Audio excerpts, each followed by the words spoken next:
You are my prisoner, and it is useless for you to struggle any longer, said Glinda in her soft, sweet voice.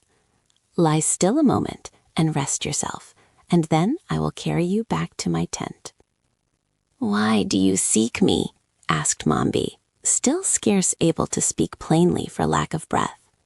What have I done to you to be so persecuted? You have done nothing to me, answered the gentle sorceress, but I suspect you have been guilty of several wicked actions, and if I find it is true that you have so abused your knowledge of magic, I intend to punish you severely. I defy you, croaked the old hag. You dare not harm me. Just then the gump flew up to them and alighted upon the desert sands beside Glinda. Our friends were delighted to find that Mombi had finally been captured, and after a hurried consultation, it was decided they should all return to the camp in the gump. So the sawhorse was tossed aboard, and then Glinda, still holding an end of the golden thread that was around Mombi's net, forced her prisoner to climb into the sofas. The others now followed, and Tip gave the word to the gump to return. The journey was made in safety, Mombi sitting in her place with a grim and sullen air, for the old hag was absolutely helpless so long as the magical thread encircled her throat. The army hailed Glinda's return with loud cheers, and the party of friends soon gathered again in the royal tent, which had been neatly repaired during their absence. Now, said the sorceress to Mombi, I want you to tell us why the wonderful Wizard of Oz paid you 3 visits, and what became of the child Ozma, which so curiously disappeared. The witch looked at Glinda defiantly, but said not a word. Answer me, cried the sorceress. But still Mombi remained silent. Perhaps she doesn't know, remarked Jack. I beg you will keep quiet, said Tip. You might spoil everything with your foolishness. Very well, dear father, returned the Pumpkinhead meekly. How glad I am to be a wogglebug, murmured the highly magnified insect softly. No one can expect wisdom to flow from a pumpkin. Well, said the Scarecrow, what shall we do to make Mombi speak? Unless she tells us what we wish to know, her capture will do us no good at all. Suppose we try kindness, suggested the Tin Woodman. I've heard that anyone can be conquered with kindness, no matter how ugly they may be. At this, the witch turned to glare upon him so horribly that the Tin Woodman shrank back abashed. Glinda had been carefully considering what to do, and now she turned to Mombi and said, You will gain nothing, I assure you, by thus defying us, for I am determined to learn the truth about the girl Ozma, and unless you tell me all that you know, I will certainly put you to death. Oh no, don't do that, exclaimed the Tin Woodman. It would be an awful thing to kill anyone, even old Mombi. But it is merely a threat, returned Glinda. I shall not put Mombi to death because she will prefer to tell me the truth. Oh, I see, said the Tin Man, much relieved. Suppose I tell you all that you wish to know, said Mombi, speaking so suddenly that they startled them all. What will you do with me then? In that case, replied Glinda, I shall merely ask you to drink a powerful draught which will cause you to forget all the magic you have ever learned. Then I would become a helpless old woman. But you would be alive, suggested the Pumpkinhead consolingly. Do try to keep silent, said Tip nervously. I'll try, responded Jack, but you will admit that it's a good thing to be alive. Especially if one happens to be thoroughly educated, added the Wogglebug, nodding approval. You may make your choice, Glinda said to old Mombi, between death if you remain silent and the loss of your magical powers if you tell me the truth, but I think you will prefer to live. Mombi cast an uneasy glance at the sorceress and said that she was in earnest and not to be trifled with. So she replied slowly, I will answer your questions. That is what I expected, Glinda said pleasantly. You have chosen wisely, I assure you. She then motioned to one of her captains, who brought her a beautiful golden casket. From this, the sorceress drew an immense white pearl, attached to a slender chain which she placed around her neck in such a way that the pearl rested upon her bosom, directly over her heart. Now, said she, I will ask my first question. Why did the wizard pay you 3 visits? Because I would not come to him, answered Mombi. That is no answer, said Glinda sternly. Tell me the truth. Well, returned Mombi with downcast eyes, He visited me to learn the way I make tea biscuits. Look up, commanded the sorceress. Mombi okayed. What is the color of my pearl? Demanded Glinda. Why, it is black, replied the old witch in a tone of wonder. Then you have told me a falsehood, cried Glinda angrily. Only when the truth is spoken will my magic pearl remain a pure white in color. Mombi now saw how useless it was to try to deceive the sorceress, so she said, meanwhile scowling at her defeat, The wizard brought to me the girl Ozma, who was then no more than a baby, and begged me to conceal the child.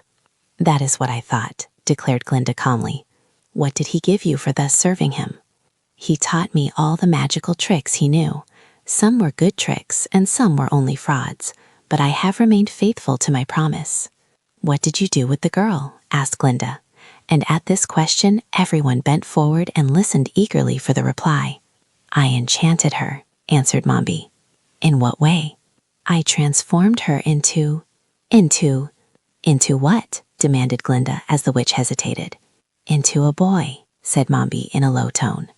A boy, echoed every voice, and then because they knew that this old woman had reared Tip from childhood, all eyes were turned to where the boy stood.